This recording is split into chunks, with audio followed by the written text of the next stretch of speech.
Hello guys, in this video I am going to show you how to enable the Smart Compose feature on the Gmail application.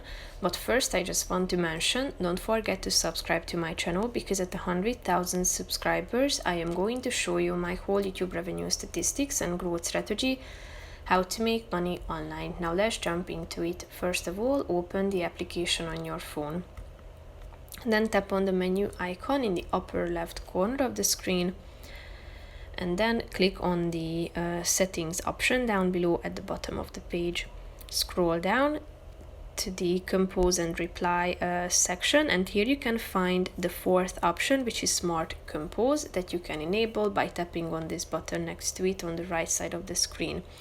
The Smart Compose feature, when enabled, helps you to write your emails faster, as it gives you or offers you suggestions as you type, so that you can draft emails from scratch, as it suggests you complete sentences. So that's pretty much it for this video, guys. See you in the next one. Bye bye.